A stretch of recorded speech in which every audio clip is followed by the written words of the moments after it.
Bien, buenos días a todos. Me voy a permitir presentar a los compañeros que nos acompañan, empezando por el ponente, que amablemente aceptó la invitación, Eduardo Cidia Pango, egresado aquí de la licenciatura de Relaciones Internacionales. También le doy la bienvenida a la coordinadora de la maestría en Relaciones Internacionales y Derechos Humanos, también de nuestra facultad, a la maestra Adriana Desletza Ortega Ramírez, y también a otro compañero de la licenciatura, al maestro Víctor Manuel Elías Miranda. Gracias, Víctor, que también como especialista en el área geográfica que hoy se va a comentar, pues también nos acompañará con unos comentarios después de la conferencia, ¿no? Entonces, sin más preámbulo, pues les damos a todos la bienvenida a esta conferencia de la participación de China en el Consejo de Derechos Humanos, ¿no? Adelante, Adriana nos va a hacer el favor de presentar a nuestro ponente del día de hoy. Bueno, pues es un gran gusto presentar el día de hoy para esta conferencia y tener con nosotros a Eduardo Sili Apango. Él actualmente es profesor investigador de tiempo completo en el Departamento de Política y Cultura de la Universidad Autónoma Metropolitana, la UAM Unidad Xochimilco, integrante también del Grupo de Estudios sobre Eurasia, el GESE, licenciado en Relaciones Internacionales por la Benemérita Universidad Autónoma de Puebla, y por eso estamos muy orgullosos de que participe con nosotros el día de hoy. Es maestro en estudios de Asia y África con especialidad en China por el Colegio de México y doctorante en la Universidad Nacional Autónoma de México. Ha fungido como consultante para la Comisión Económica de Naciones Unidas para América Latina y el Caribe, la CEPAL, y para el Departamento Internacional del Partido Comunista Chino sobre relaciones China-América Latina. Algunas de sus publicaciones recientes son como autor el libro El Camino al Siglo del Pacífico, Las otras rutas de la seda del siglo XXI, publicado por Palabra de Clio y la UAM Xochimilco en 2018. Como coordinador del libro Eurasia, aproximaciones a nuevas configuraciones locales, editado por Palabra de Clio 2020, y como coeditor Asia Pacífico, Poder y Prosperidad en la Era de la Desglobalización, publicado por la UAM Xochimilco en el 2020. Además, también es autor de varios capítulos del libro y artículos de investigación sobre las relaciones internacionales de China y la iniciativa Franja y Ruta. Eh, es un placer que estés con nosotros el día de hoy, Eduardo. Muchas gracias, doctora Adriana, por pues, esta introducción. Muchas gracias también al profesor Eduardo Talavera por la introducción y al profesor Víctor por acompañarme en esta conferencia, que más que nada pues se trata de una intención de compartir unos avances de una investigación, de una agenda que estoy teniendo en torno a el papel global de China y bueno, considerando el 75 aniversario de Naciones Unidas, que se dio pues el año pasado precisamente, y pues toda una serie de cuestiones que en un momento voy a explicar, eh, pues me pareció importante particularmente considerando los objetivos de la maestría que tiene a bien en la UAP hospedar, ¿no? Sobre derechos humanos. Entonces yo espero pues esto sea de interés para las y los estudiantes, tanto de la maestría como de la licenciatura. Y bueno, me voy a permitir en ese sentido compartir pantalla.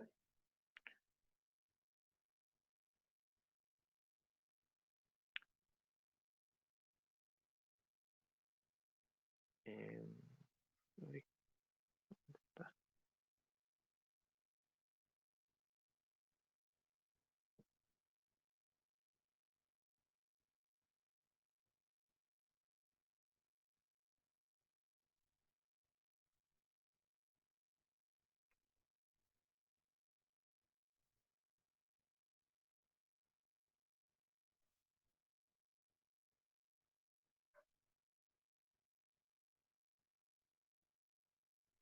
Tenía no, todavía no. Estoy teniendo problemas, hace rato no. A ver, hace rato no veo. A ver. Acá también tengo la presentación, a ver si yo puedo, eh, Sí, por favor, a ver, porque ahorita la tenía, pero no sé a dónde se fue. entonces vamos a ver aquí. Yo intentaré hacerlo. A ver, y hasta me dice si se ve, porque yo ahí dejo de verlos a ustedes. A ver, ahí. Sí, sí, muchas gracias. Ok, listo. Bueno, si no hay problema, doctora, si me puede Sí, ayudar con... sí, yo Bueno, te... sí, gracias, muchas gracias. Una disculpa por las dificultades técnicas. Me parece que siempre pasan en este marco, ¿no? Entonces, bueno, yo, como les comentaba, les voy a compartir avances sobre la participación de China en el Consejo de Derechos Humanos en el marco del 75 aniversario de Naciones Unidas. La siguiente, por favor. Y bueno, eh, parte de lo que les quiero compartir, pues tiene que ver, repito, con avances de investigación sobre, bueno, particularmente espero esto se vea reflejado en un manuscrito, un artículo de investigación, eh, en el que voy a presentar, pues, cuál es el problema que da pie al surgimiento de este tema. Obviamente, ofrecer un marco teórico, conceptual y metodológico, y en ese sentido también espero sirva, ¿no?, de utilidad a quienes estamos haciendo en el proceso de elaboración de tesis.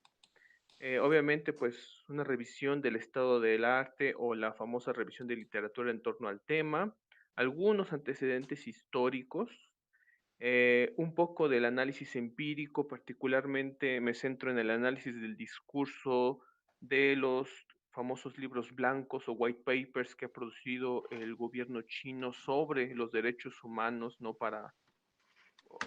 Siguiendo pues esta propuesta posmodernista y constructivista de deconstruir el discurso para reconstruir y brindarle un sentido en el marco de la política internacional, por así decirlo. Y después presentaré alguna serie de consideraciones preliminares. Digo preliminares porque, repito, pues esta es una investigación que está en curso y que espero, si es que pues la conferencia me lo permite, haya un intercambio que probablemente, bueno, no probablemente, sino estoy seguro me pueda ayudar a refinar mi trabajo. La siguiente, por favor.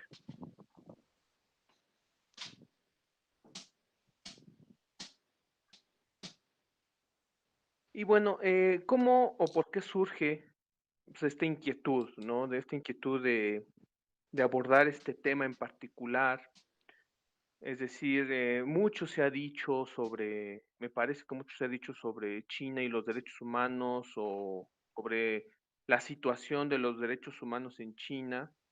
em, pero bueno, aquello que disparó, por así decirlo, el interés por producir esta investigación, pues fue el nombramiento en abril del 2020 de Jiang Duen para el grupo consultativo del Consejo de Derechos Humanos de Naciones Unidas.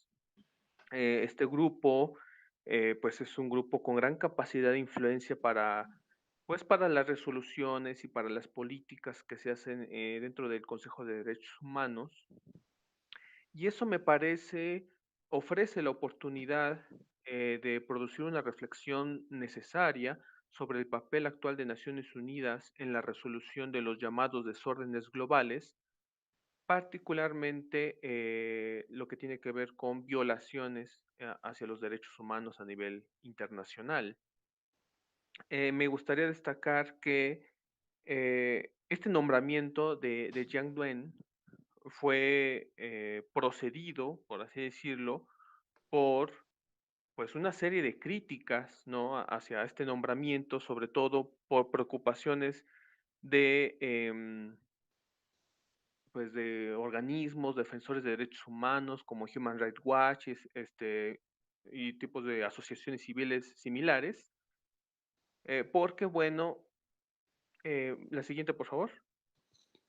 Se ha emitido, como seguramente varios de nosotros sabemos, se ha emitido muchas críticas por parte de lo que podríamos decir el mundo occidental, Europa, Estados Unidos, hacia la situación de los derechos humanos en China.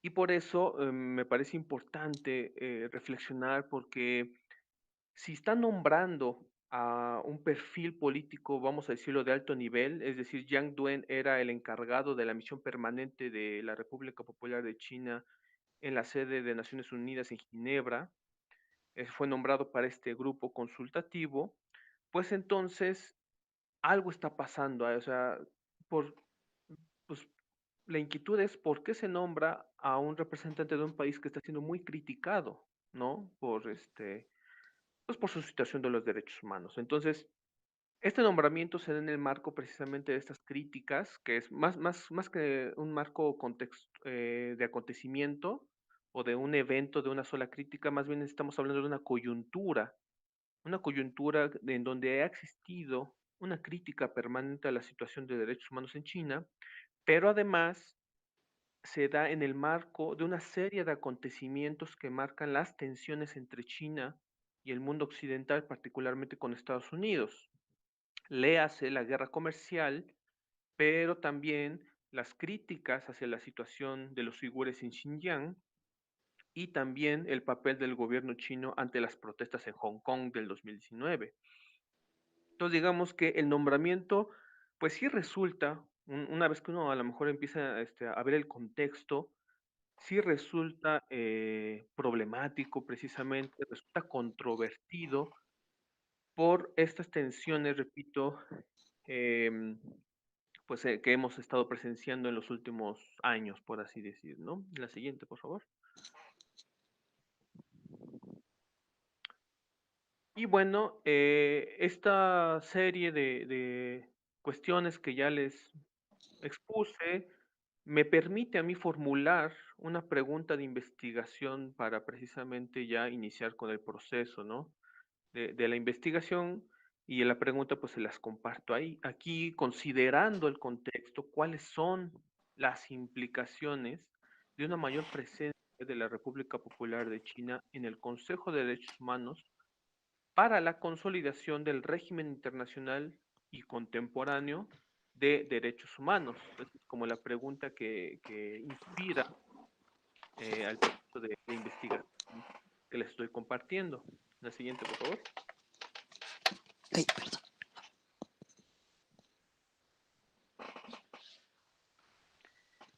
Y bueno, a manera de respuesta a esta pregunta, como hipótesis o como argumento principal, sostengo que la cada vez mayor presencia de China en el Consejo de Derechos Humanos implica la construcción, la materialización de un régimen internacional y contemporáneo de derechos humanos, me Alternativo. gustaría enfatizar, alternativo, alternativo y contrario al régimen tradicional de marcada influencia occidental que surgió después de la Declaración Universal de Derechos Humanos, ya que China promueve, yo pienso, valores humanos que podríamos denominarle comunitaristas, ¿no? O sea, de corte mucho más social, más enfocados a lo colectivo, a la comunidad. Y bueno, Occidente ha promovido un régimen tradicional de derechos humanos enfocado en el individuo. Me parece como esa es la distinción, esa es mi hipótesis, es lo que me atrevo ahora sí que a sugerir. Eh, y bueno, eso no es todo, porque también derivado probablemente de la presente hipótesis, se puede dar el caso de estados que tienden a inclinarse por este estilo, si le podemos decir así, este estilo chino de derechos humanos, en detrimento del régimen occidental de derechos humanos, pues conviene al ejercicio y sobre todo al establecimiento del poder del Estado en algunos casos, ¿no? Lo cual puede tender probablemente, ahora sí que justificando o en aras de cuidar lo colectivo, tender a pues, cierto autoritarismo, porque bueno, el Estado es un ente colectivo y es prioritario proteger los derechos humanos considerando al Estado y no los derechos humanos considerando al individuo. Ese es, me parece, como o sea, el debate, ¿no? Que quiero de alguna manera, eh, pues sí, despertar o provocar. La siguiente, por favor.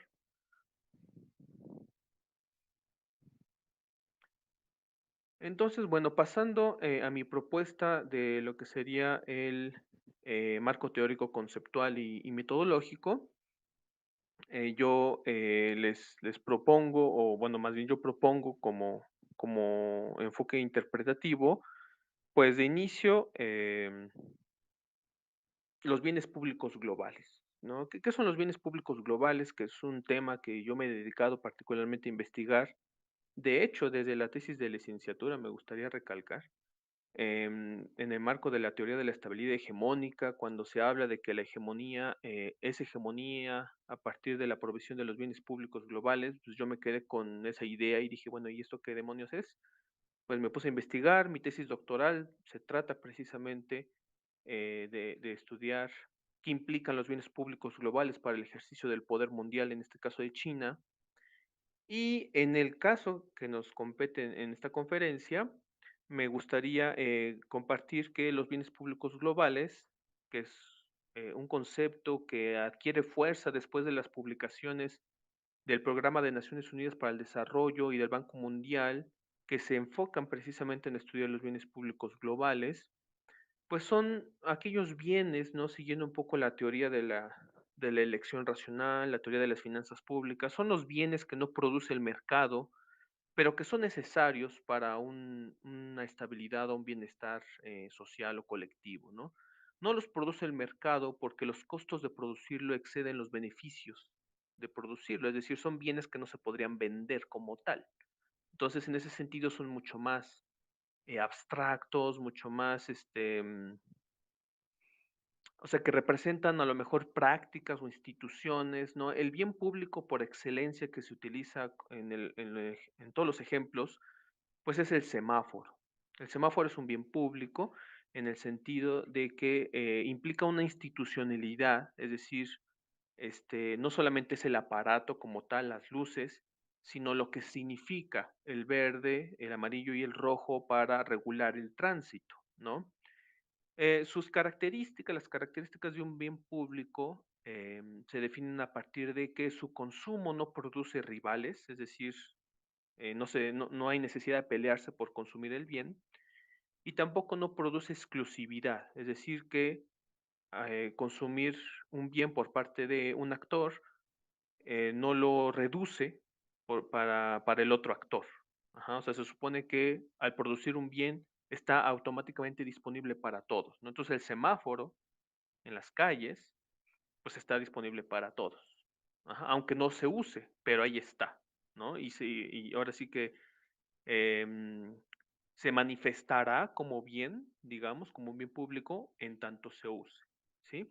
Entonces, bueno, esta propuesta de los bienes públicos ofrece, bueno, de acuerdo con la literatura, pues ofrece varias tipologías y yo ubico lo que tiene que ver con los derechos humanos, protección, garantía de derechos humanos, régimen internacional de derechos humanos, en el bien público global mucho más abstracto de la gobernanza. Es decir, la gobernanza se considera por estos estudios que les comparto del Programa de Naciones Unidas para el Desarrollo y del Banco Mundial, la gobernanza es un bien público global en el sentido de esta tipología, de estas características que ya les mencioné, pero bueno, disgregando o desmenuzando, si queremos verlo conceptualmente hablando, el bien público global de la gobernanza, tenemos en el caso de los derechos humanos que se producen bienes intermedios, le hace aquel bien necesario o como antesala para producir el bien final, bienes intermedios como la creación de espacios de diálogo entre actores internacionales. Es decir, el bien intermedio, el bien público global intermedio sería aquel bien que es necesario para alcanzar a abastecer o a proveer el bien final. Entonces, esta creación de espacio de diálogos podría ser precisamente el Consejo de Derechos Humanos. Es decir, ¿cómo vamos a poder asegurar la provisión del bien público global que implica la protección o la garantía de los derechos humanos? Ah, pues necesitamos un espacio de diálogo en donde los actores, o los estados en este caso, puedan dialogar sobre cómo mejor proteger y garantizar los derechos humanos y por eso el Consejo de Derechos Humanos sería este bien público global intermedio necesario para poder producir el bien público global final, que, bueno, como más o menos se ve en esta tablita, pues es la protección o la garantía de derechos humanos, ¿no? ¿Y cuáles son los beneficios? ¿No? Porque si hablamos de un bien, como su palabra o su nombre lo indica, los beneficios son, en el caso de la protección y garantía de derechos humanos, pues que se reducen riesgos.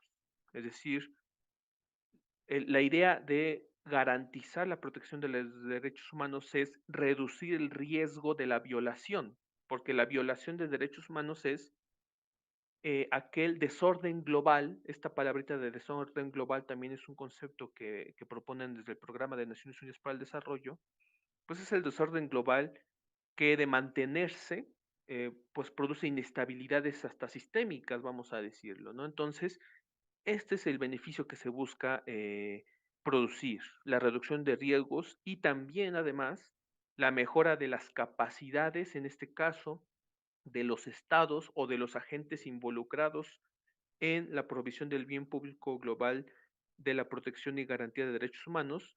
También se busca producir el beneficio de mejorar las capacidades para proteger, ¿no? O sea, para llevar a buen término la provisión de estos bienes públicos, bueno, más bien de este bien público global. Entonces, este concepto, esta teoría, es incipiente. Me gustaría destacar la incipiente teoría de los bienes públicos globales.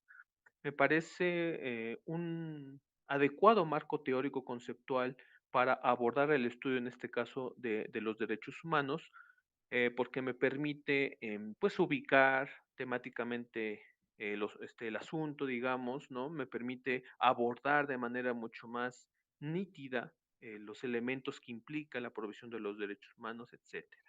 La siguiente, por favor. Y bueno, pasando a otro marco teórico conceptual, o más bien a otro conjunto de teoría que me ayuda, ¿no?, a interpretar, a darle una interpretación al asunto de la participación de China en el Consejo de Derechos Humanos, tiene que ver con la teoría de los regímenes internacionales, que establece que, bueno, desde Keohane establece que una organización internacional es como la etapa final de la consolidación de un régimen internacional que inicia en forma de convención internacional. Como se puede ver en esta gráfica, en teoría obviamente se supone que a mayor nivel de formalidad y de institucionalización, cualquier régimen va evolucionando, ¿no? Con la idea ulterior de convertirse, por ejemplo, en una organización supranacional al estilo de la Unión Europea, donde ya se le ceden ciertos poderes para la regulación de ciertas cuestiones. Ajá.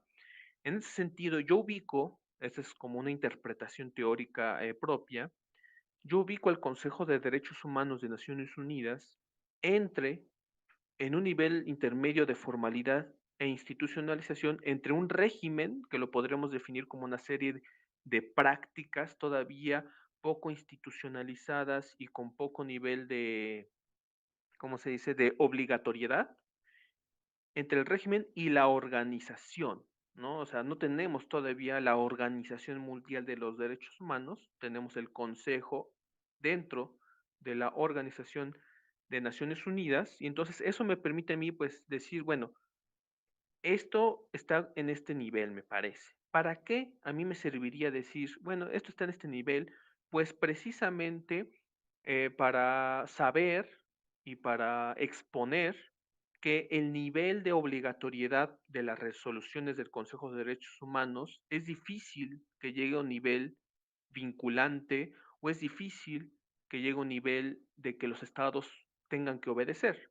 Pero eso no significa que no hay un cierto prestigio, que no hay un cierto poder relativo, vamos a decirlo, de aquello que pasa en el Consejo de Derechos Humanos. Ajá, o sea, digamos que el Consejo de Derechos Humanos, en este nivel intermedio entre organización y régimen, de acuerdo con la teoría de los regímenes internacionales, pues abona a un cierto peso en las relaciones internacionales, ¿no? Pertenecer al Consejo de Derechos Humanos en este sentido me permite construir una legitimidad sin arriesgar mi soberanía, porque no estoy dándole poderes a un consejo que me van a obligar a mí a hacer cosas que a lo mejor no quiero, ¿no? De hecho, para eso, digamos que me sirve esta interpretación teórica, y eso también incluso combinándolo con la teoría de los bienes públicos globales, también nos permite deducir un poco, eh, pues, cómo se proveen los bienes públicos globales, en este caso, el de la protección y garantía de los derechos humanos. Es decir, el espacio de diálogo que implica el Consejo de Derechos Humanos, debido a este nivel intermedio, digamos, entre régimen y organización, me parece, tiende a producir discusiones políticas, tiende a definir ciertas prácticas, ¿no? Cierta construcción a lo mejor de confianza, pero no define, por ejemplo, presupuesto destinado para asociaciones civiles a nivel local que se encargue de la protección de los migrantes. Eso es todavía en el marco de los estados-nación o competencia de los estados-nación. Entonces, bueno, digamos que la teoría de los bienes públicos globales, obviamente toda esta discusión es más teórica, pero choca de alguna manera con con la teoría de los regímenes internacionales que ubica el Consejo de Derechos Humanos en un término de informalidad intermedia, si lo queremos decir, de institucionalización intermedia, y de alguna manera comprenderíamos que obstaculice cualquier esfuerzo colectivo, particularmente económico, es decir, de empezar a formar un presupuesto destinado exclusivamente a la provisión de los bienes públicos, porque eso todavía es competencia del Estado-Nación. Y eso, bueno, de alguna manera permite a China, recordemos China, segunda economía en orden planetario, empezar a dar dinero para pues la provisión de los derechos humanos, pero obviamente aprovechando este nivel intermedio de formalidad, eh, condiciona un poquito ese dinero para decir, bueno, es que no vamos a proteger estos derechos, pero sí estos otros, ¿no? O sea, un poco va más o menos por ahí la propuesta teórica. La siguiente, por favor.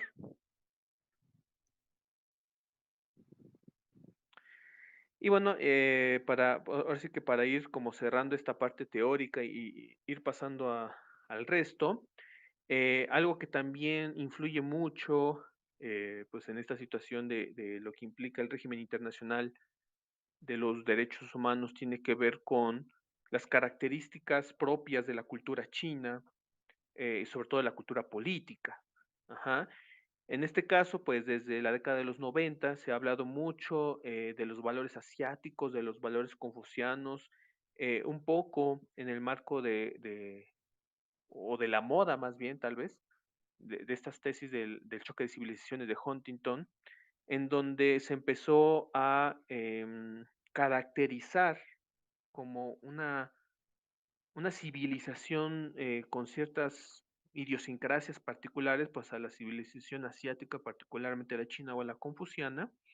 Y bueno, desde China, sobre todo desde el gobierno chino, pues sí ha existido una tendencia a reforzar ciertos valores tradicionales, un poco también en detrimento de los valores socialistas que antaño se promovían y que ya no le están sirviendo, en este caso al Partido Comunista Chino, para legitimar su poder. Entonces, de manera como muy tenue, pero efectiva, me parece, hay estudios al respecto. El profesor Yong Chen del Colegio de México ha estudiado un poco esto de cómo se empiezan a incluir los valores confucianos en el discurso político chino. También en este libro que se publicó, que ya mencionó la doctora Sletza, de Eurasia hacia nuevas configuraciones locales. Hay un par de capítulos que hablan precisamente sobre cómo se retoman estos valores, en este caso confucianos.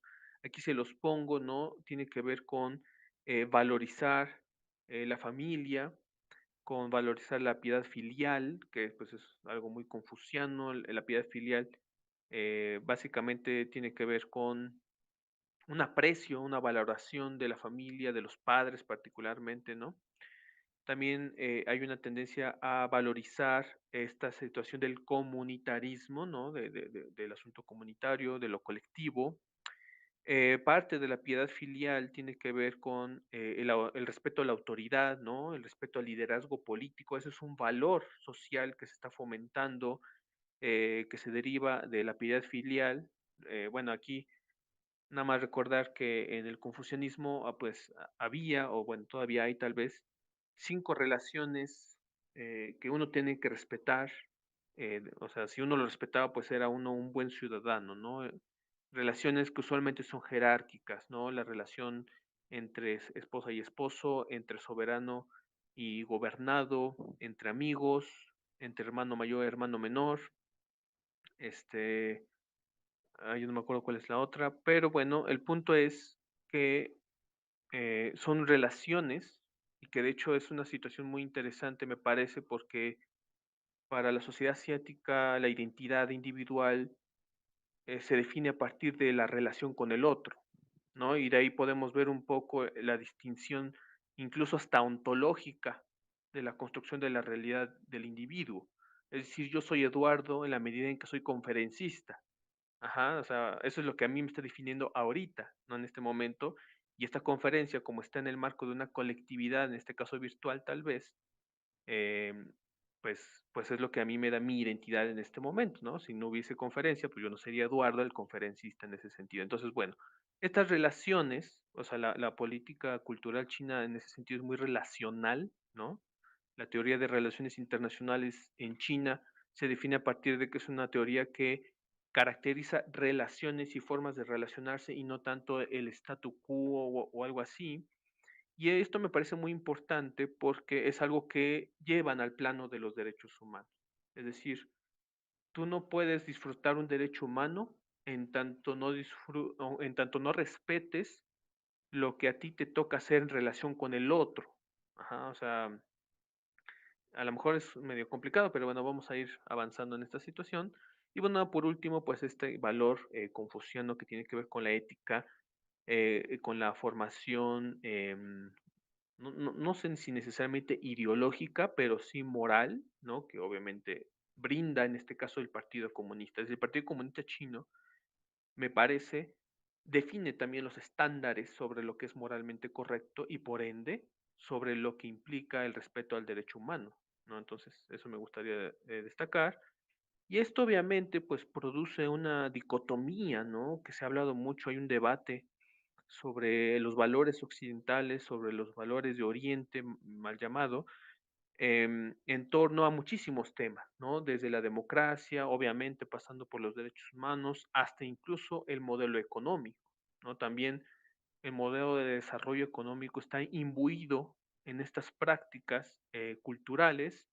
No es que necesariamente el confucianismo sea la clave del éxito del desarrollo económico, es decir, Confucio condenaba a los comerciantes, pero de alguna manera influye en ciertas prácticas que aseguran, por ejemplo, una cohesión colectiva, por ejemplo, las empresas chinas o asiáticas con este tipo de valores son mucho más cohesionadas o fomentan mucho más una cohesión, y obviamente se fomenta mucho más el control político del partido, ¿no? Eso es importante, o sea, se apoyan mucho en esto y este apoyo se ha incrementado en los últimos años. Y bueno, ya para terminar, como ya lo mencioné con los casos del trabajo del profesor Yong Chen del Colegio de México y de otros colegas como Mariana Escalante de la UNAM, se ha tendido a producir un discurso, ¿no? A dar un discurso de producción semiótica, es decir, de producción de significados. Entonces, por eso les decía que el Partido Comunista Chino tiende a establecer las líneas de lo que es correcto en este sentido, moralmente correcto, y eso lo hace a través del discurso, de un discurso que produce significados para definir lo bueno y lo malo, ¿no? Y eso es un poco también lo que es importante destacar. Por eso, de hecho, por esto último, es porque me enfoco en estudiar los libros blancos, o sea, como parte de esta producción discursiva del gobierno que intenta caracterizar, que intenta convencer no solamente al exterior, sino también al interior de China sobre lo que tienen que ser los derechos humanos en general. La siguiente, por favor.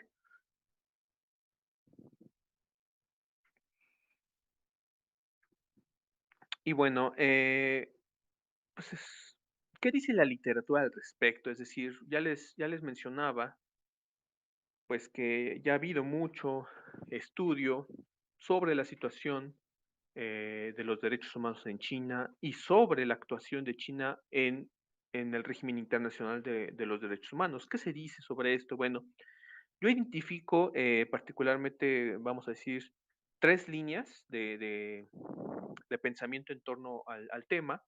La primera es la que caracteriza la participación de China en el régimen internacional como parte de su denominada diplomacia de derechos humanos. Ajá, lo cual para algunos incluso resulta paradójico porque si tomamos en cuenta los estándares, ¿no? de respeto a los derechos humanos, pues China usualmente no sale muy bien parada, ¿no? Pero sí o se observa, al menos en parte de la literatura se observa que China promueve los derechos humanos. Ajá. Entonces, eso se ha convertido en un instrumento diplomático por parte del gobierno chino que le permite de alguna manera acercarse a otros actores sin tanto problema, ¿no? El caso me parece más emblemático en este sentido, pues es el acercamiento a la Unión Europea, sobre todo después de la masacre de Tiananmen y del embargo de armas que Europa le hizo a China. Y después de eso, no hubo problema para acercarse em, con un gobierno chino manejando un discurso de que se comprometía a respetar los derechos humanos, pero que bajo los estándares, que podríamos decir que sería bajo la realidad, pues no lo respeta tanto.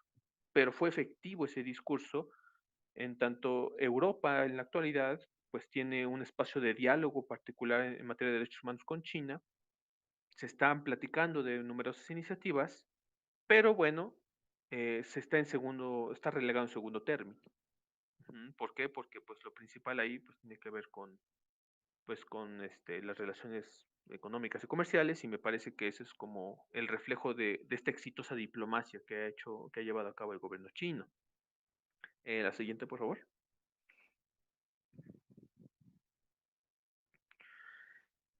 Otra, corriente de pensamiento en la literatura identifica, bueno, me gustaría destacar que las corrientes no están alejadas una de la otra, pero algunas tienden a enfatizar algunos aspectos más que otro, y en este caso hay cierta corriente que identifica o caracteriza la participación de China en el régimen internacional de derechos humanos como una suerte de aprendizaje táctico y no de socialización de las normas, en este caso sobre derechos humanos. ¿Para qué? Pues para influir en la política internacional. A diferencia de la primera literatura que les expuse, esta más que nada se enfoca en revisar cómo el gobierno chino elige, vamos a decirlo, ciertas cuestiones del régimen internacional, o sea, las elige, las protege, ¿no? Tanto a nivel interno como a nivel externo, y promueve el discurso en el que seguramente se fundamenta la diplomacia de derechos humanos, pero esto más que nada es, pues, revisar el involucramiento de China para aprender algunas normas y para hacer caso omiso a algunas otras, ¿no? Por eso dice que China no tiende a socializar o a participar en este proceso de socialización de las normas. ¿Y esto qué implicaciones tiene? Pues a diferencia de la diplomacia de derechos humanos, la diplomacia china de derechos humanos, que tiende a enfocarse más que nada en relaciones como bilaterales, este aprendizaje táctico implica un posicionamiento de agenda en organizaciones multilaterales, como podría ser el Consejo de Derechos Humanos.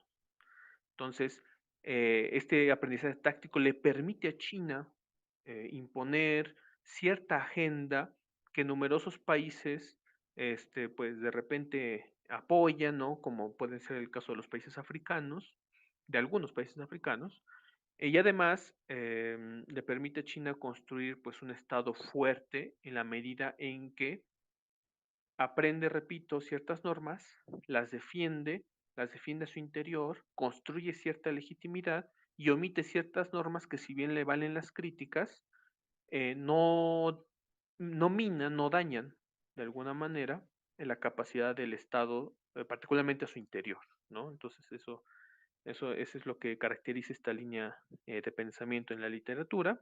La siguiente, por favor. Y bueno, otra corriente de literatura tiene que ver con la priorización de los derechos económicos y sociales frente a los derechos civiles y políticos, ¿no? Que es también parte de un tema que seguramente estuvo muy fuerte, ¿no? En la década de los 80, me parece, y esto ha hecho que se produzca lo que la literatura denomina como derechos humanos con características chinas, que bueno, a lo mejor no tanto es la literatura, sino también es una tendencia del gobierno a denominar sus cosas así. Es decir, todo es con características chinas para que uno aprenda o entienda que solamente es de ellos, pero que se pueden marcar en este debate, ¿no? De qué es más importante o qué es fundamental para el bienestar social, para el bienestar individual, los derechos económicos y sociales o los derechos civiles y políticos. En China ha existido una tendencia a priorizar los primeros por sobre los segundos, y eso es lo que ha hecho que, por ejemplo, pues haya hecho un esfuerzo muy notable, me gustaría destacar, en materia de erradicación de la pobreza. O sea, se está cumpliendo este derecho económico, ¿no? Al bienestar eh, individual, material, digamos, pero también lo que explicaría por qué en China no existe una democracia como lo conocemos en Occidente, es decir, no hay elecciones, no hay partidos, un sistema partidista, un equilibrio de poderes, etcétera. O sea, porque no se hace tanto caso de los derechos civiles y políticos, ¿no? Entonces, bueno, esta otra literatura identifica esta situación. Mi investigación, de hecho, se inserta un poco en esta literatura, porque parte de lo que argumento en la hipótesis es que el Estado chino se apoya en estos derechos económicos y sociales, porque también no ofrece algo enteramente nuevo, me gustaría destacar, ¿no? Sino más bien dice, los dos son importantes, pero uno es más importante que el otro, algo así, ¿no? Entonces, un poco por ahí va el debate, ¿no? Y las acciones del gobierno chino en torno a esa situación. La siguiente, por favor.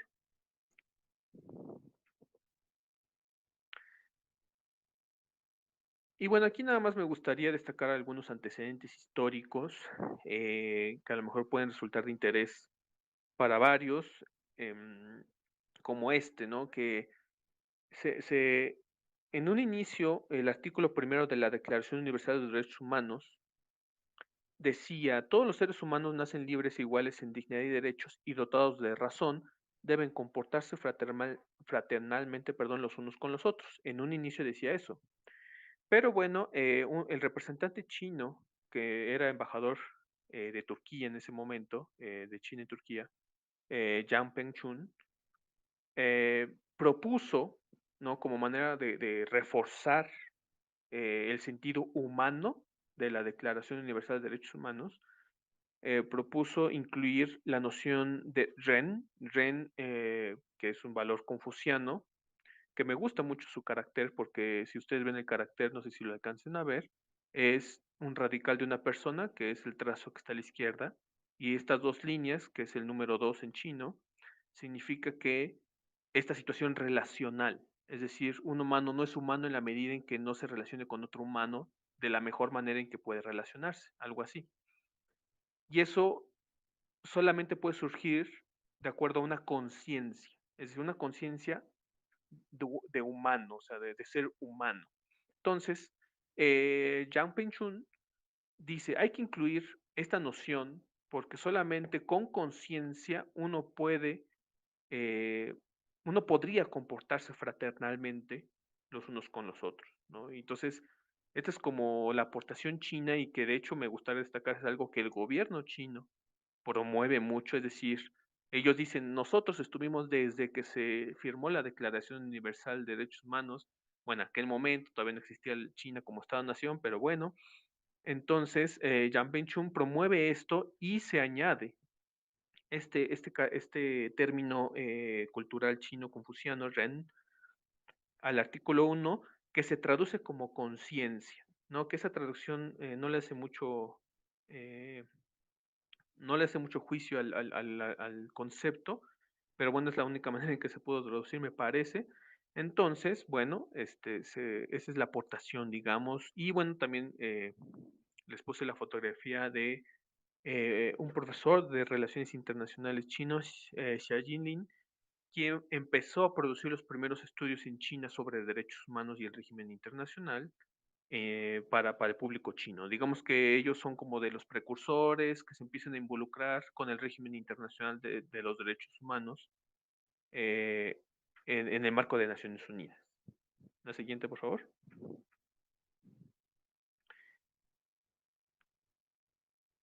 Y bueno, pues rápidamente nada más algunos antecedentes históricos que se dividen en fases, ¿no? Una primera fase donde se empieza a producir el régimen chino de derechos humanos que va del 49, año de fundación de la República Popular, al 71, año que se incluye a Naciones Unidas. Se empieza a conformar un régimen obviamente cimentado en la ideología socialista, ¿no? Es decir, en 1950 se produce la ley del matrimonio que busca la equidad de género, particularmente porque la mujer durante las dinastías, pues pues era estaba subyugada a muchos, digamos, a muchos problemas, a muchas cuestiones. Entonces, un poco la ley de matrimonio intenta liberarla, ¿no? Por ejemplo, en un sentido de que puede acceder a cierta herencia, a ciertas propiedades, que antes no se podía, ¿no? Entonces, bueno, empieza un régimen propio, sin hacer mucho caso, repito, a Naciones Unidas. Estamos en el marco también de la Guerra Fría y China está en este proceso de construcción del Estado-Nación. La siguiente. En una segunda fase que iría del 71, año de inclusión a Naciones Unidas, ahí podemos ver a la delegación de la República Popular de China celebrando la inclusión a Naciones Unidas. Al 79, que es año de la reforma y apertura, pues hay una interacción sumamente débil, ¿no? Porque apenas se empieza a normalizar las relaciones de China con el mundo y pues no sería hasta 1982 cuando ya se integra como miembro pleno a China en la entonces Comisión de Naciones Unidas sobre los Derechos Humanos. Pero me gustaría destacar que entre 1971 y 1979, no me acuerdo ahora bien el año, creo que fue en el 76, se integra pero como observador, ¿no? Entonces, digamos que eso es lo que significa o lo que yo caracterizo como una interacción débil en este sentido. La siguiente. En una tercera fase podemos caracterizar la del 79, año del inicio de la reforma y apertura, es decir, de las reformas económicas, y el 89, cuando fue la situación o la masacre en Tiananmen, pues hay un activo involucramiento, no se puede ver, por ejemplo, con la firma y ratificación de la Convención de Naciones Unidas contra la tortura y otras formas inhumanas y crueles de trato o castigo degradante en el 86, pero pues este activo involucramiento de alguna manera como que se detiene cuando pasa lo de Tiananmen y hay una condena internacional y hay un embargo de armas y todo, pues una presión internacional sobre la situación de los derechos humanos en China. La siguiente. En una sería cuarta fase, podemos verla desde el 89 hasta el 2013, donde se da que ya se denominó en la literatura aprendizaje táctico, donde se produce un primer libro blanco, donde ya se puede observar la elección de ciertas cosas de los derechos humanos del régimen internacional y se puede ver la omisión de ciertas otras cuestiones.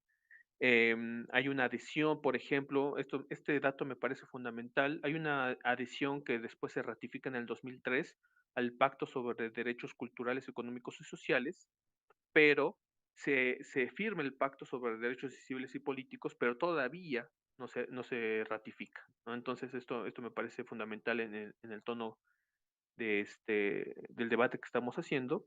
Y bueno, en el 2006, pues se forma parte de la Comisión de Naciones Unidas para los Derechos Humanos, em, eh, como parte de este proceso de aprendizaje táctico. La siguiente. Y bueno, la quinta fase, que es lo que yo propongo como parte de la hipótesis, pues tiene que ver con este diseño y ejecución de un régimen alternativo de derechos humanos a partir sobre todo de 2013, el emplazamiento de la iniciativa Franja y Ruta y que tendría que ver también con el inicio o como parte del inicio de una forma ya china, vamos a decirlo, de ejercicio de relaciones internacionales. La siguiente, porque creo que ya se me está acabando el tiempo. Aquí, bueno, nada más un poco para mostrar parte del análisis empírico que he hecho en materia del discurso en los libros blancos, ¿no? Por ejemplo, yo estoy resaltando ahí las cuestiones que veo como parte de la problemática de investigación, es decir, de resaltar ciertos derechos o ciertos enunciados, si lo queremos decir así, que pueden adquirir un particular significado, considerando el debate que se está llevando a cabo. Es decir, por ejemplo, en este primer libro blanco que les pongo del 2014, dice, los logros que China ha realizado en sus retos sobre derechos humanos demuestra que ha tomado el camino correcto de los derechos humanos que se adecúen a sus condiciones nacionales. Eso es, me parece fundamental enfatizar que es algo que yo voy a hacer a mi manera, un poco más o menos por ahí, ¿no? Esta otra cita que tiene que ver con la adhesión al Pacto de los Derechos Económicos, tiene que ver, bueno, dice China continuará implementando su política básica nacional de equidad de género, mejorando constantemente políticas y medidas en materia de economía, leyes, administración y opinión pública. O sea, no habla nada de representatividad en los órganos de gobierno, no habla nada de cuestiones más como civiles y políticas, a eso me voy, ¿no? Habla más que nada, pues, de economía, o sea, sí, lo que tiene que ver, me parece, con derechos económicos, culturales y sociales. La siguiente, por favor. Eh, pues, estos otros citas de los libros blancos tienen que ver, esto a mí me dio una risa porque dice: "El Estado protege a las actividades religiosas normales", ¿no? No define lo que es normal, para China, pero bueno, uno se puede dar a la idea, sobre todo si consideramos el asunto del estado de Xinjiang, porque ve, el libro blanco se titula Libertad de creencias religiosas en Xinjiang, pero bueno, para el Estado las actividades religiosas normales no son las que irrumpen en el orden público, ni que socavan la salud de los ciudadanos o que interfieren con el sistema educacional del Estado. O sea, eso ya es como a lo mejor una limitante muy particular, ¿no? Que tiene que ver con el ejercicio de la religión, en este caso islámico-musulmana en Xinjiang. Y bueno, aquí otra cita, ¿no? Reducir la pobreza es un elemento fundamental para la protección de los derechos humanos, ¿no? Este libro blanco de 2016 pues enfatiza, ¿no? Esta situación de la importancia de lo que implica la reducción de la pobreza y por qué se hace como se hace. La siguiente, por favor.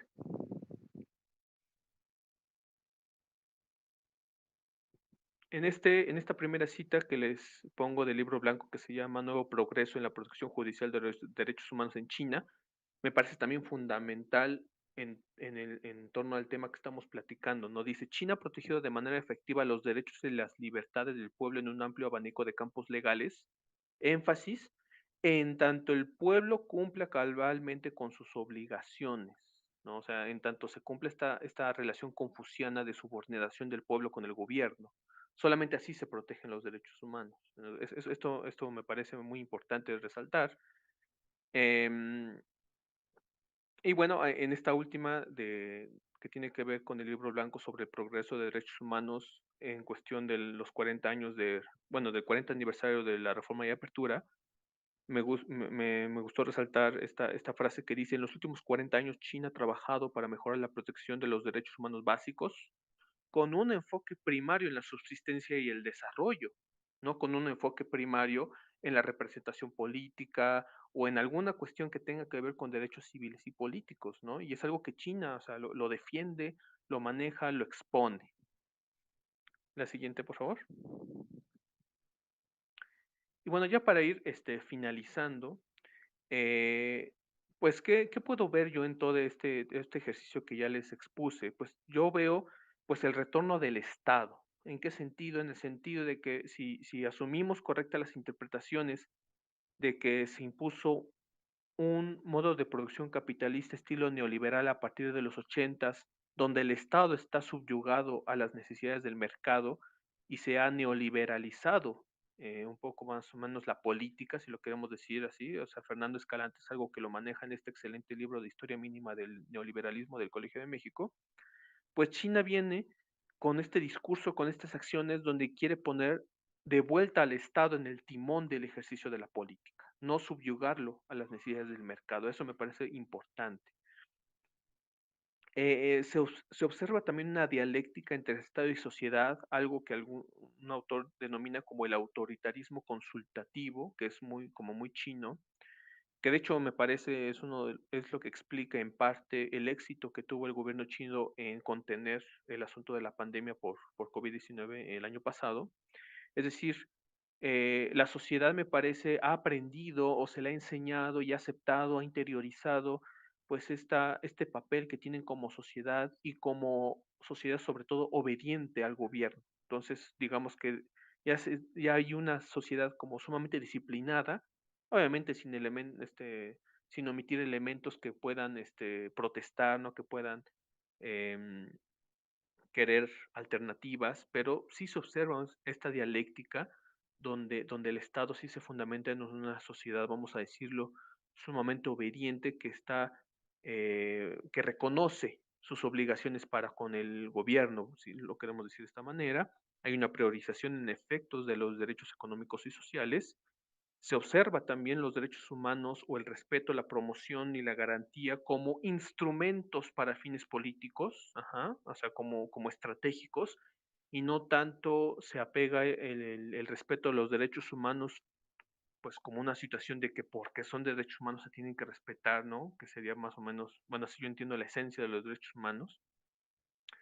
Y bueno, se muestra a un país, China, pues que revisa, ¿no? Es revisionista, es decir, quiere revisar pues todo el régimen internacional de derechos humanos, pero no se observa un país anti-statu quo en el sentido de que el régimen alternativo está sucediendo en el marco de las organizaciones internacionales, ¿no? Y la inclusión de Jiang Duan en el Consejo de Derechos Humanos el año pasado, bueno, en este grupo consultativo, va en este sentido, ¿no? Que China quiere hacer las cosas desde adentro, por así decirlo. La siguiente, por favor. Y bueno, pues por mi parte sería todo, sin dejar de invitarles a todas y a todos los que nos vieron, a que consulten el blog del grupo de estudios sobre Eurasia, que lo pongo ahí, a que consulten nuestro Facebook y el Twitter, donde se publican pues muchas cosas en torno a la Gran Eurasia. Por ejemplo, en el blog se acaba de publicar una nota sobre la situación de la mujer en China, considerando el Día Internacional de la Mujer, que me parece muy interesante y también me parece va muy en tono pues de este tema que acabo de exponer. Espero haya sido de interés para todos y todos y pues con esto terminaría. Muchas gracias. Bien, muchas gracias, Eduardo.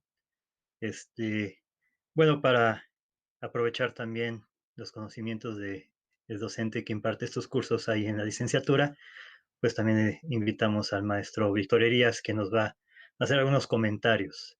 Me voy a permitir leer una pequeña semblanza curricular. El maestro Víctor Manuel Herías Miranda es internacionalista, finalizó sus estudios de licenciatura en Relaciones Internacionales en la Universidad de las Américas Puebla. Posteriormente cursó la maestría en estudios de Asia y África, con especialidad en China, en el Colegio de México. Sus principales áreas de estudio son Asia del Este y Medio Oriente. Actualmente imparte cátedra en la Benemérita Universidad Autónoma de Puebla en estudios asiáticos y Medio Oriente, entre otros. Adelante, Víctor Manuel, gracias. Muchísimas gracias, muchísimas gracias. Bueno, antes que nada, muy buenas tardes a todos. Les agradezco, bueno, al maestro Eduardo Talavera, a la doctora Adriana Ortega, que me hayan invitado a participar en este evento y, por supuesto, me parece un honor estar junto al maestro Eduardo Silly, ¿no? Al que considero un excelente especialista del área de China. Y bueno, de lo que nos platicó el maestro Silly me parece un tema sumamente importante y además muy actual, ¿no? Porque justamente se dan de manera muy, muy fuerte estos debates por el hecho de que China, un país como China, ¿no? Sea parte de este Consejo de Derechos Humanos de Naciones Unidas, ¿no? Justamente siendo China no precisamente uno de los países que se caracterizan por el respeto a los derechos humanos, ¿no? La misma situación se ha tenido con otros países, el caso de Rusia, el caso de Arabia Saudita, el caso de Cuba, de Venezuela, ¿no? Que justamente, pues, no, son países que, como decía yo, no se caracterizan por este respeto a los derechos humanos. Me voy a enfocar obviamente en el caso de China, porque es el tema de esta plática, de esta conferencia. Hay que entender un poco, y ese es uno de los principales problemas que existen, esta confrontación que se da entre China y Occidente sobre la interpretación de la soberanía, ¿no? Porque finalmente el tema de los derechos humanos para los chinos está íntimamente relacionado con lo que es la soberanía. Ahora, el concepto de soberanía es innegable que se ha ido modificando. Ya no se tiene ese concepto de soberanía tradicional, ¿no? Anteriormente, Norberto Bobbio, por ejemplo, afirmaba que soberanía se entendía como ese poder por encima del cual no existe ningún otro poder, ¿no? Ese sería, digamos, el concepto tradicional de soberanía. Sin embargo, ese concepto de soberanía no atiende a los cambios que se realizaron a partir del proceso de globalización, ¿no? Que se ha estado dando desde la década de los 70 del siglo pasado y que se intensificó en la posguerra fría, ¿no? Con la caída de la Unión Soviética en 1991. Bueno, primero la caída del muro de Berlín en el 89 y la posterior caída, el colapso soviético 2 años después, se intensificó este proceso de globalización. E inevitablemente la globalización ha significado que se dé un cambio en los conceptos tradicionales de soberanía. Entonces, ahora se tiene, digamos, una situación en la cual China particularmente, hay ocasiones en que va a aplicar los conceptos tradicionales de soberanía o el concepto tradicional de soberanía, o va a aplicar ese concepto de soberanía emanado de la globalización, que tiene que ver, por ejemplo, con el papel mayor que tienen los organismos supranacionales, ¿no? O los organismos internacionales. Entonces, el concepto de soberanía emanado de este proceso de globalización tiene que meter forzosamente el papel de los organismos internacionales, como sería, por ejemplo, el Consejo de Derechos Humanos de Naciones Unidas, ¿no? Pero entonces tenemos una situación en que China, en ocasiones, sigue aplicando el concepto tradicional o va a aplicar este concepto emanado de la globalización. Podemos incluso considerar que cuando le conviene aplica uno y cuando no le conviene va a aplicar el otro. Es decir, China, a partir de la década de los 90, principalmente va a buscar diversificar sus relaciones con el exterior, ¿no? Va a haber un impulso muy fuerte de China por lograr esta diversificación en sus relaciones, ¿no? Y que fuera una China, pues, relacionada con el resto del mundo. Sin embargo, esto le trajo a China problemas en cuanto a cómo vincular su política interior con su política externa, ¿no? Es decir, China quiere vincularse con el mundo, pero al mismo tiempo los chinos siguen considerando que los asuntos internos de China son exclusivos de los chinos. Es decir, el mundo, ¿no? Nos vamos a vincular con el mundo en cuestiones económicas y en cuestiones de seguridad, ¿sí? Pero hay asuntos en los que voy a pintar un límite muy claro para que el mundo no interfiera en esos asuntos, porque esos asuntos son de política interior de China. Y ahí es donde entran los derechos humanos, ¿no? Los derechos humanos, en muchos sentidos, China los ve todavía como parte de su política interior, ¿sale? De su política interna. Entonces no va a aceptar interferencia por parte del mundo externo.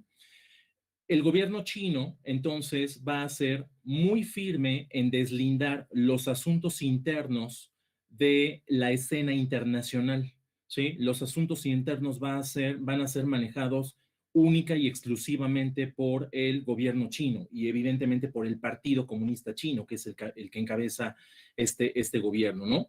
Y entonces hay un conflicto que se genera en temas como el de los derechos humanos, ¿no? Los derechos humanos entran directamente en este conflicto de China mantener celosamente, ¿no? su exclusividad en el manejo de esos asuntos que son de su política interna y de no permitir la interferencia del exterior. Pero entonces China tiene conflictos en cómo vincularse con el exterior, atendiendo a que finalmente se aplica ya un concepto de soberanía distinto que incluye, ¿sí?, a los organismos internacionales, ¿no? Como este Consejo de Derechos Humanos, o como sería, por ejemplo, también la Corte Internacional de Justicia, ¿no? Que se ha manifestado, por ejemplo, en el caso de la soberanía china en las aguas del mar de China Meridional, ¿no? Y China le dice a la Corte, no te metas en este asunto porque este asunto es de política interna, ¿no? Lo que yo haga en el mar de China del Sur, ¿no? Me corresponde únicamente solucionarlo a mí. Lo que yo haga en el Tíbet me corresponde solucionarlo únicamente a mí. Lo que está pasando en Xinjiang me corresponde únicamente a mí, ¿no? Y nadie, ni los organismos internacionales, ni otros países tendrían entonces el derecho de interferir en estos asuntos. Entonces, este tipo de temas, como el de Tíbet, como el de Xinjiang, ¿no? Donde están los uigures, se convierten en situaciones sumamente delicadas en las relaciones que tiene China con el exterior, ¿no? El argumento del Partido Comunista Chino siempre va a ser que este tipo de asuntos van a ser del ámbito interno, que solo atañen al gobierno chino, por lo que no va a reconocer ninguna instancia supranacional que intente pronunciarse sobre estos asuntos, ¿no? Entonces, ahí es donde se da un conflicto en esa inserción que está tratando de tener China con el mundo exterior. Lleva 30 años realizando estos esfuerzos de insertarse en el sistema internacional, ¿no? De tener una mayor cooperación con los países. Como bien mencionaba el maestro, China está interesada en ser parte del statu quo. No, nunca se ha convertido en una potencia revisionista en el sentido de acabar con este orden de la Segunda Guerra Mundial, porque de alguna manera siente que se beneficia de ese orden, ¿no? Por eso luchó tanto, por ejemplo, para ingresar a la Organización Mundial del Comercio, ¿no? Estuvo luchando cerca de 10 años para que fuera admitido y finalmente lo logró en el año 2001, ¿no?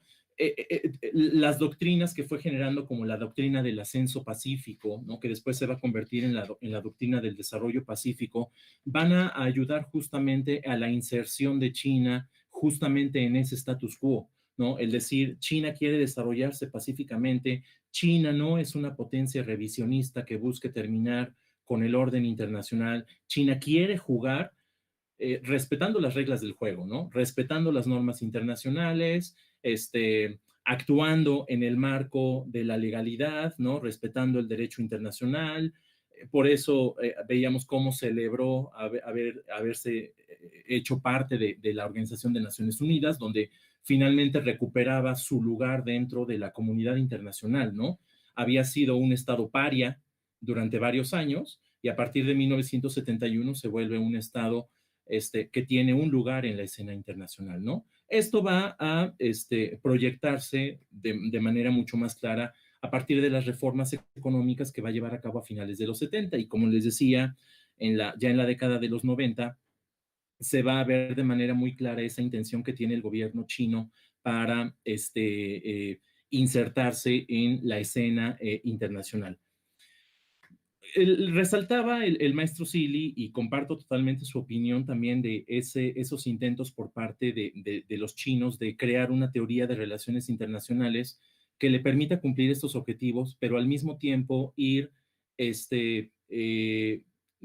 generando un sistema internacional mucho más adecuado al pensamiento chino, ¿no? Justamente en la década de los 90, cuando va aumentando la presencia china en la escena internacional, van a aparecer estos teóricos de relaciones internacionales chinos que van a tratar de crear una teoría de relaciones internacionales china que en algunas ocasiones va a entrar en conflicto con las teorías de relaciones internacionales occidentales, ¿no? Que son las que finalmente sirven de base para el sistema de relaciones internacionales a nivel global. Ahí viene una teoría, hay un teórico chino muy importante que era Zhao Tingyang, ¿no? Que justamente va a tomar la teoría del Tianxia, ¿no? Que se inserta justamente en esto que es el pensamiento confuciano, ¿no? Es decir, la idea de que China era el centro civilizatorio, ¿no? A donde todo mundo iba a converger, donde todo mundo iba a aprender, a desarrollarse, etcétera, ¿no? Y la idea de que el emperador era el que gobernaba justamente sobre todo lo que está debajo del cielo. Bueno, que eso significa justamente el Tianxia, ¿no? Todo lo que está debajo del cielo. Ahora, eso que sirvió de base, ese concepto que sirvió de base para establecer un sistema de relaciones internacionales donde China era el eje, históricamente, durante todo el periodo imperial, ¿no? China va a ser el eje de un sistema de relaciones internacionales, se pretende llevar al mundo actual, ¿no? Entonces, este pensamiento del Tianxia va a enfatizar, por ejemplo, en cuestiones de considerar a los pueblos como la unidad de análisis, ¿no? En donde el realismo, por ejemplo, considera como unidad de análisis al Estado y el liberalismo va a considerar como unidad de análisis al individuo. Los chinos van a considerar como principal unidad de análisis al pueblo, ¿no? Donde se va a buscar, donde los realistas buscan el poder, los chinos van a buscar armonía, ¿no? Van a buscar la conformación de un mundo armonioso. Donde los realistas buscan el orden a través del equilibrio de poder, los chinos van a buscar un orden basado en la jerarquía, ¿no? La jerarquía como principio que, como había mencionado el maestro, el sistema confuciano es un sistema completamente jerárquico. Entonces, desde la visión de los chinos, las jerarquías siempre van a estar muy presentes. Entonces, esto de que manejan dentro de las relaciones internacionales de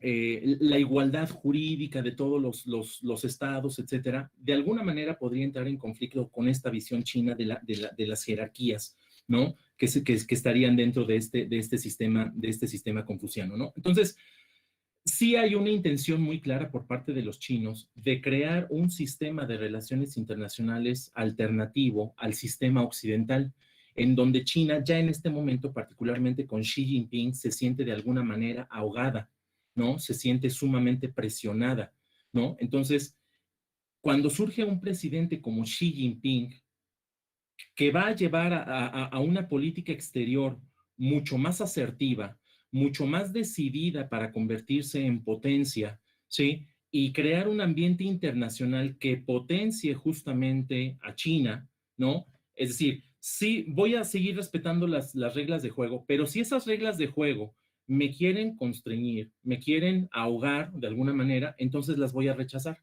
¿sale? Entonces voy a crear reglas, ¿no? Que favorezcan la cooperación, es decir, que sigan enfatizando asuntos como la cooperación y la seguridad internacional, pero que sean reglas que no limiten mi desarrollo, ¿sale? Entonces, esa va a ser la premisa que va a tener China en este momento. Ahora, uno de los desafíos que va a tener el Partido Comunista Chino va a ser justamente cómo sobrellevar este choque de visiones que tiene con Occidente, ¿no?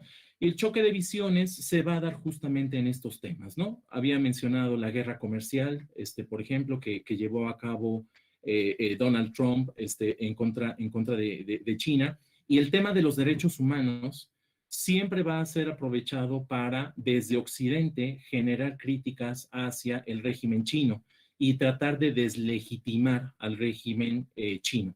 Por otro lado, los chinos siempre están buscando la manera de legitimarse tanto al interior como al exterior. El Partido Comunista Chino lo que busca es tener legitimidad interna y tener legitimidad también externa. Mantener esa legitimidad es básica, ¿no? Para mantener justamente al Partido Comunista en el poder. El tema de los derechos humanos resulta tremendamente controversial porque China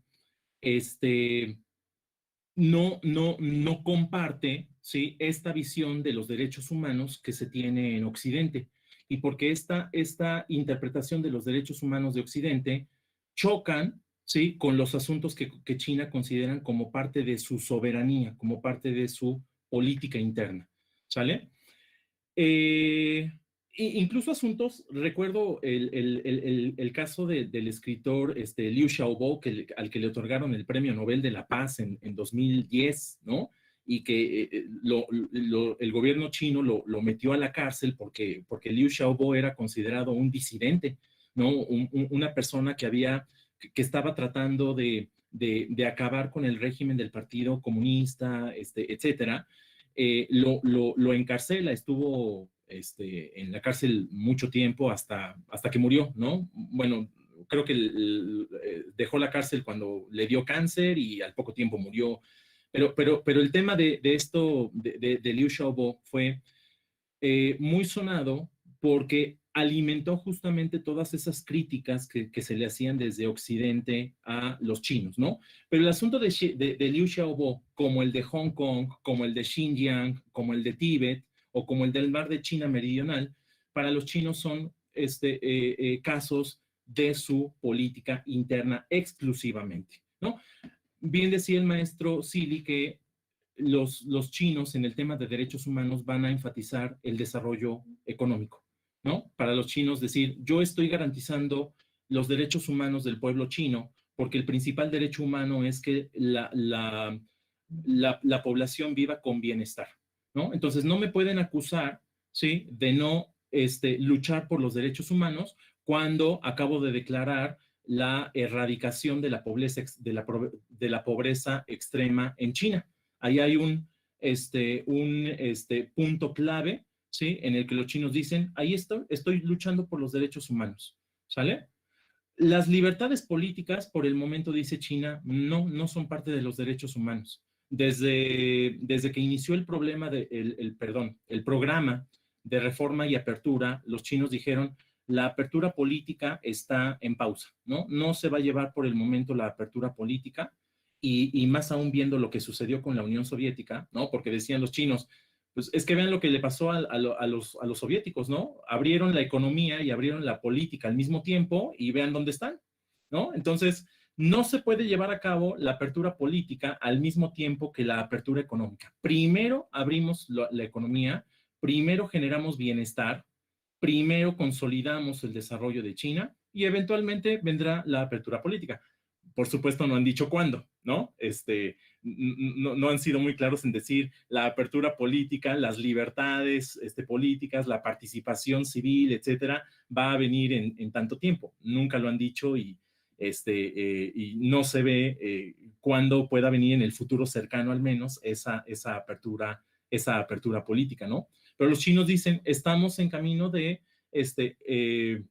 luchar por los derechos humanos, ¿no? No estamos en contra de los derechos humanos. Nosotros estamos garantizando los derechos humanos. El principal derecho humano es el bienestar de la población.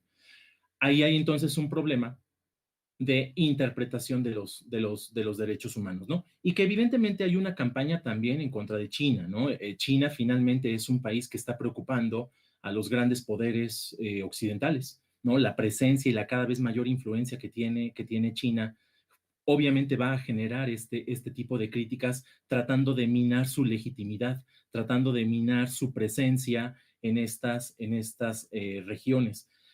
Que además China ha aumentado su presencia en estas regiones que tampoco se caracterizan por la defensa a ultranza de los derechos humanos. El caso de África, el caso del sureste de Asia, el caso de América Latina, etcétera.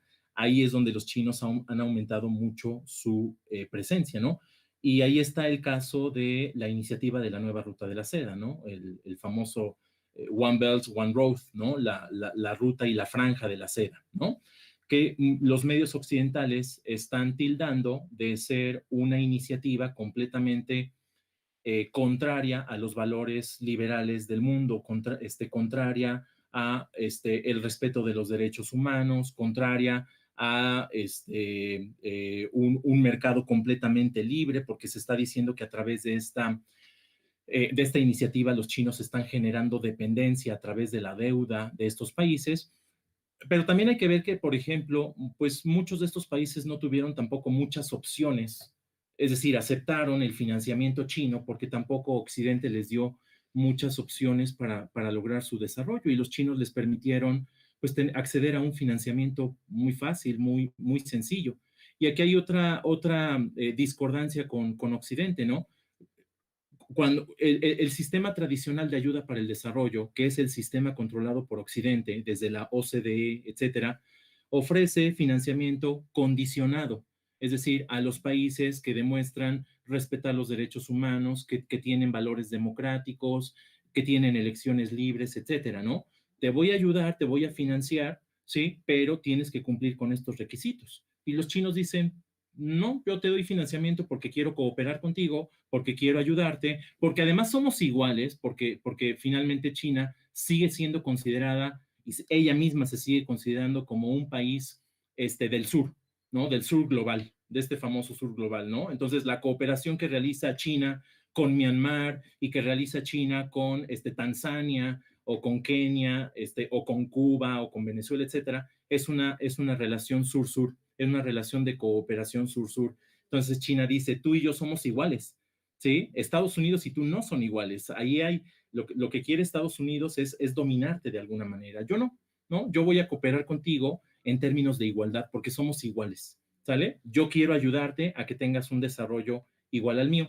Si no respetas los derechos humanos, no me interesa mucho, ¿no? Yo no me voy a meter en tus asuntos internos, obviamente esperando que tú no te metas en mis asuntos internos, ¿sale? Entonces, esa sería la postura, a grandes rasgos, la postura que tiene China en el tema de los derechos humanos y es lo que hace que este tema lleve a la confrontación con Occidente. Finalmente podemos considerar que este tema de los derechos humanos pues es parte de ese enfrentamiento entre grandes potencias que está muy en boga en estos tiempos, ¿no? Entre Estados Unidos y China particularmente, ¿sale? Y aquí dejo mi comentario y les agradezco muchísimo la oportunidad de participar.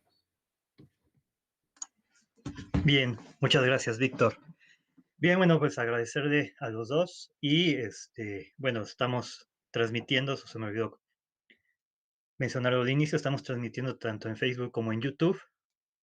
En Facebook tuvimos un poquito de complicaciones técnicas al inicio, porque yo era el encargado de transmitir y falló mi red, pero bueno, ya alguien más me auxilió para transmitirlo desde otra computadora.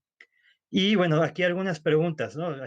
Aparte de saludos y felicitaciones para ambos, tanto como maestros como exalumnos, aquí algunos excompañeros también egresados saludan a Eduardo, preguntan un poquito en esto último que mencionaban los dos. Este principio, tendencia que establece la postura liberal, que también ahorita Sadia menciona algunas cuestiones de teorías de Rey, que establece que detrás del capitalismo viene la democracia. Sobre todo ahorita ya Víctor lo detallaba, pero si quiere Eduardo mencionar algo al respecto, este principio o esta tendencia, ¿cómo aplicaría precisamente en el contexto chino? ¿Y qué implicaciones tiene esto precisamente para el tema que nos ocupa, que es derechos humanos?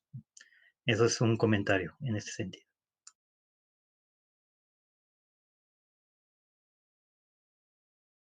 Sí, o sea, se pregunta, digamos, como las implicaciones entre la relación de capitalismo y democracia y lo que eso también tiene como que ver con derechos humanos, desde mi punto de vista.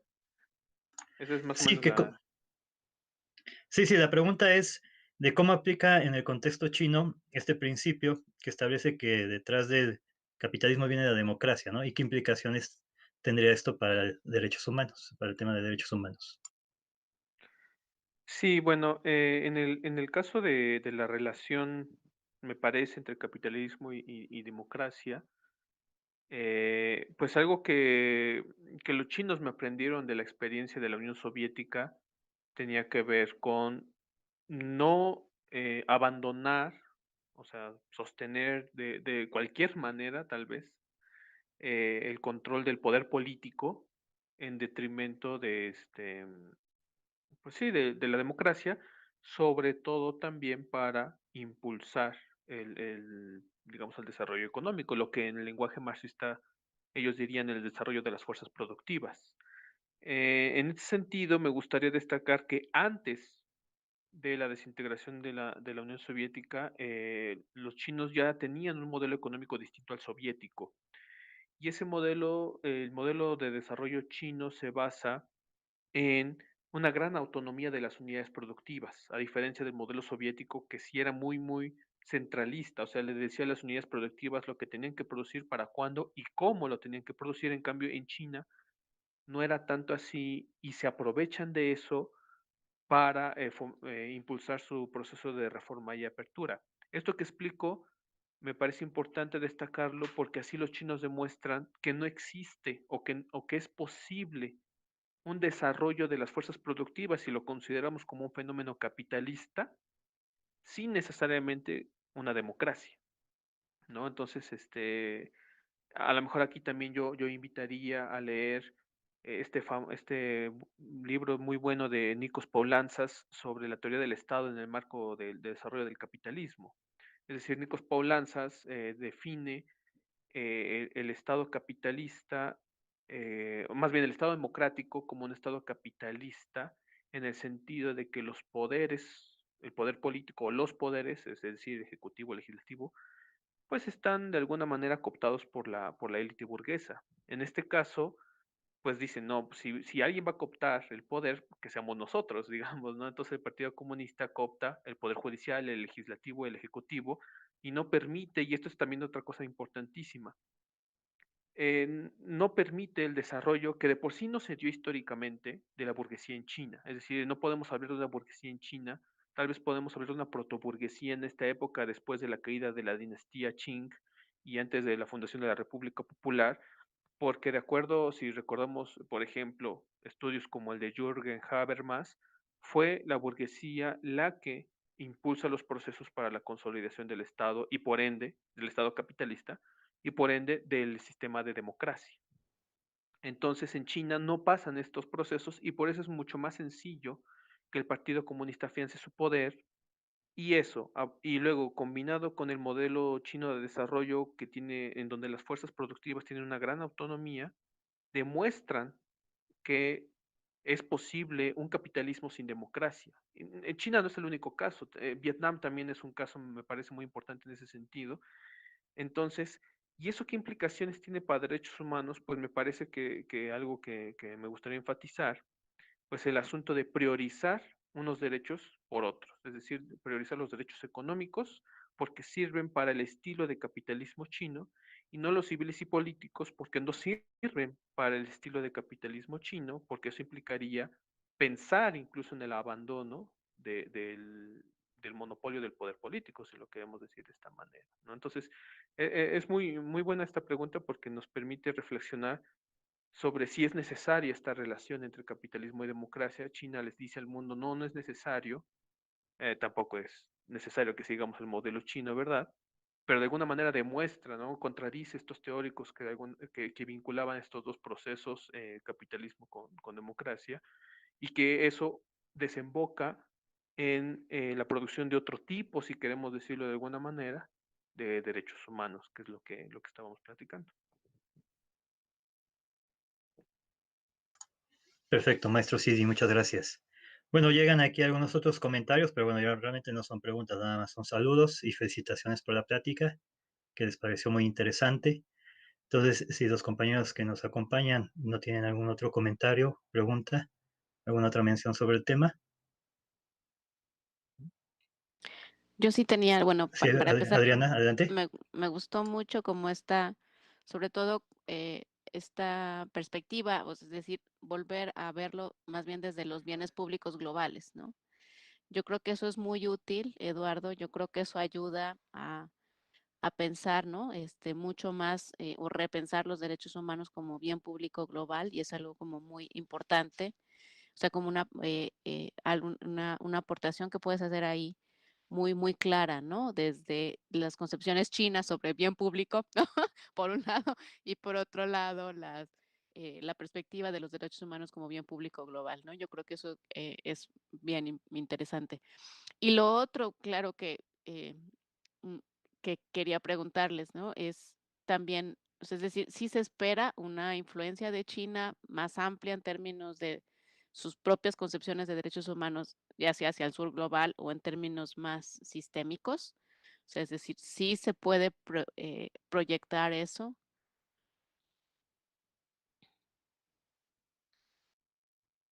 Bueno, pues a reserva de lo que quiera comentar el maestro Víctor, Yo pienso que sí podemos esperar un incremento de cierta influencia, de cierto, lo que se diría el agenda setting, ¿no? De cierto establecimiento de agenda en materia de, sobre todo ahora que está este personaje en el consejo, o sea, porque o sea, tengo entendido que el grupo consultativo, o sea, su nombre lo indica, es un grupo de consulta, pero es altamente influyente en la decisión de la agenda de los derechos humanos.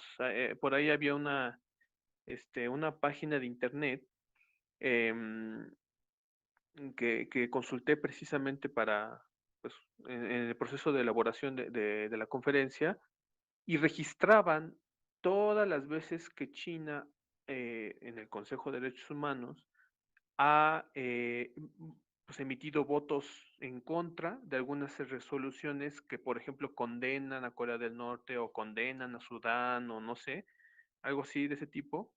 Y eso, es posible esperar el incremento de esta, digamos, de esta confrontación con la presencia de Jiang Duan en el consejo, en el grupo consultativo del Consejo de Derechos Humanos. Me parece que sí podemos esperar eso.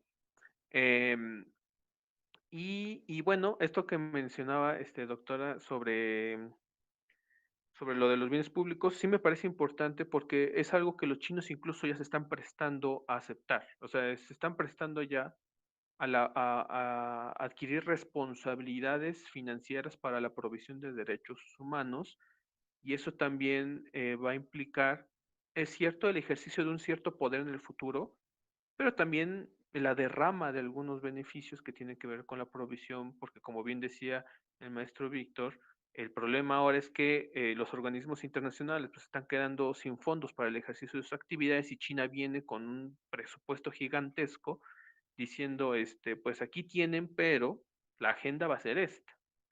Y los organismos, pues no les queda de otra más que aceptar, ni modo, ¿no? Se trabaja con lo que se tiene, por así decirlo. Están en esta lógica de los bienes públicos, que implican necesariamente financiamiento, pero también hablando de relaciones internacionales, implica también la definición de agendas, ¿no? En este proceso de diálogo, y ahí es donde a lo mejor tendríamos que estar como muy atentos y pendientes sobre qué empieza a cambiar en materia del régimen internacional de derechos humanos. Probablemente se empiece a enfatizar mucho más la importancia de los derechos económicos y sociales, y se empiece a minimizar la importancia de los civiles y políticos. Esa sería como mi proyección. Claro, perdón, complementando, sí, estoy completamente de acuerdo con lo que dice el maestro Zili, y lo vemos claramente en lo que ha sucedido en los últimos años. Es decir, por un lado tenemos la mayor participación de China en los organismos internacionales, y tenemos al mismo tiempo un retraimiento por parte de Estados Unidos, por ejemplo, de esos mismos organismos, ¿no? Particularmente el gobierno anterior de Estados Unidos se dedicó a despotricar en contra de todos los organismos internacionales, en contra de la ONU, en contra de la OMC, en contra de la Organización Mundial de Salud, de la cual incluso se salió cuando estaba el problemón de la pandemia en apogeo, ¿no? Y China dice, yo voy a apoyar, por ejemplo, a la Organización Mundial de la Salud.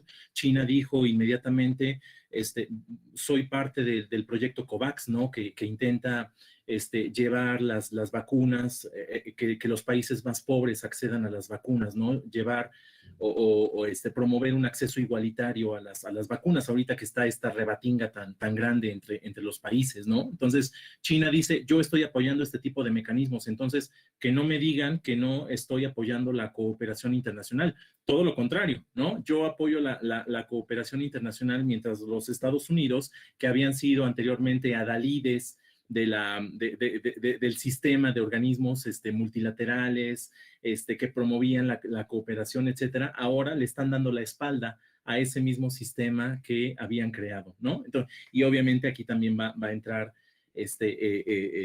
la situación en el Consejo de Derechos Humanos. Es decir, China no quita el dedo del renglón de que quiere participar de este sistema internacional, pero obviamente, y como bien decía el maestro Zili, lo va a ir modelando para que quede mucho más acorde a sus intereses, que este sistema internacional no lo utilicen, no lo utilice Occidente para atacarlo, ¿no? Sino que sea un sistema acorde en el que China se sienta se sienta a gusto, ¿no? Se sienta con libertad para llevar a cabo sus operaciones, sus intereses, etcétera, ¿no? Yo creo que sería también en ese sentido.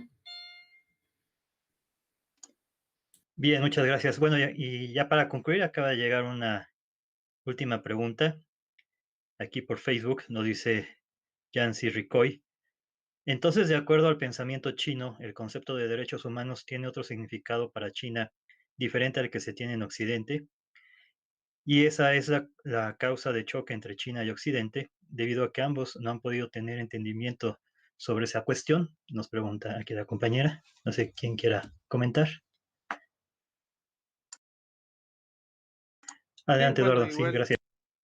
sí, muchas gracias, rápidamente para atender esta pregunta. En efecto, me parece ese es parte del problema, pero no solo es un entendimiento distinto, sino también es una renuencia de sentarse a dialogar para crear un entendimiento nuevo. Es decir, o sea, el problema que se ha visto, o al menos que los asiáticos han visto desde Occidente, a lo mejor también un poco los países latinoamericanos, y por eso se produjo este movimiento sumamente autonomista, ¿no? En América Latina, es que Occidente pues ha tendido a imponer significados. En este caso, lo que significan los derechos humanos. Algunos estaremos de acuerdo o no, pero los asiáticos, y particularmente China, no le gusta la imposición. No, no es que no le guste el significado, sino la imposición. Y entonces no hay pues espacio porque China viene a ver, si nos sentamos a dialogar, o sea, ¿cuáles son los términos? Ah, no, pues es que tú eres antidemocrática y empieza el ataque. Ah, no, pues es que así no se puede dialogar para China. Y como China ve que no hay fomento de diálogo, probablemente tal vez eso cambie con la inclusión de Yang Duan al grupo consultativo, pero no pienso que vaya por ahí, porque ahora China ya tiene el poder suficiente para empezar también a imponer sus propios significados.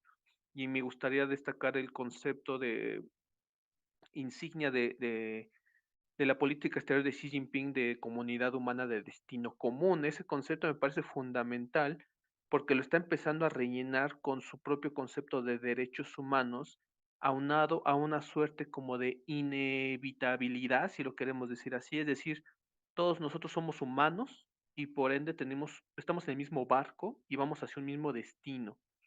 Y eso significa que hay que hacer esto y China está estableciendo la agenda. Entonces, en el momento en que a lo mejor China se quiso sentar a dialogar, que fue en estos antecedentes históricos que les mostré, pues de interacción débil y todo eso, pues había una tendencia muy fuerte cuando Occidente era sumamente fuerte de pues tratar de imponer la agenda, pues de hacer este asunto, ¿no? Es decir, el embargo de armas y la crítica y la presión internacional a raíz de la masacre de Tiananmen es signo de esto que les menciono. Y ahora China pues ya no quiere dialogar. Ahora China quiere empezar a establecer la agenda y a lo mejor ahora Occidente quiere dialogar, pero China ya no va a escuchar. Me parece que ese va a ser como el detalle. Entonces no es solamente la diferencia de significados, sino la renuencia al diálogo para producir un nuevo significado. Ahí es donde podemos ver un problema en este tipo de, bueno, más bien en esta cuestión. Sí. Claro, podría agregar también que en el caso de China, estas situaciones de soberanía no va a ceder tampoco mucho, ¿no? Es decir, la soberanía para China es tremendamente importante como factor de legitimidad política, tanto al interior como al exterior. Entonces, si se da un diálogo, como decía el maestro Zilli, en el que se van a dar estas imposiciones, en el que a China le van a decir cómo tiene que tratar, por ejemplo, a los uigures, ahí es donde China va a decir, no, cómo tratar a los uigures lo decido yo y nadie más, ¿no? Entonces, ahí hay una cuestión de no ceder un ápice en cuestiones de soberanía, porque los chinos distinguen claramente entre política interna y política externa, ¿no? Vuelvo a enfatizar lo mismo, ¿no? Hay una clara distinción entre política interna, política exterior, aunque pueden estar relacionadas, pero sí los chinos son muy enfáticos en temas de política exterior. No tienes ningún derecho a opinar, ¿no? En temas de política interna, únicamente el Partido Comunista es el que puede decidir. En temas de política externa, cooperación, financiamiento para el desarrollo, etcétera, ahí sí podemos dialogar, pero nunca se tiene que rebasar esa línea en el que intentes meterte en asuntos que son de política interna de China. Por eso el caso de los uigures es tan complejo, ¿no? Tan difícil, etcétera. Es decir, sí, las acciones que lleva a cabo el gobierno chino en esta provincia, pues son a todas luces criticables, ¿no? Y condenables, etcétera, ¿no?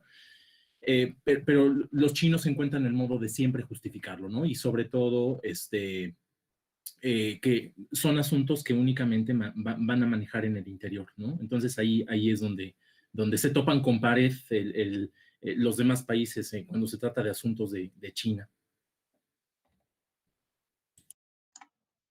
Perfecto, muchas gracias a los dos por sus comentarios. Pues bueno, siguen llegando saludos y felicitaciones, entonces realmente ya preguntas no hay. Así que con esto estaríamos concluyendo. No me resta más que agradecerle a todos los compañeros que apoyaron para la realización de este evento. Muchas gracias, Adriana. Gracias, Víctor. Y especialmente gracias, ¿no?, a Eduardo Sidi, ¿no? Entonces, muchas gracias a todos. Les agradezco y buenas tardes. Muchísimas gracias. Un saludo a todos. Gracias. Gracias. Hasta luego. Hasta luego, Adiós. gracias. Hasta luego.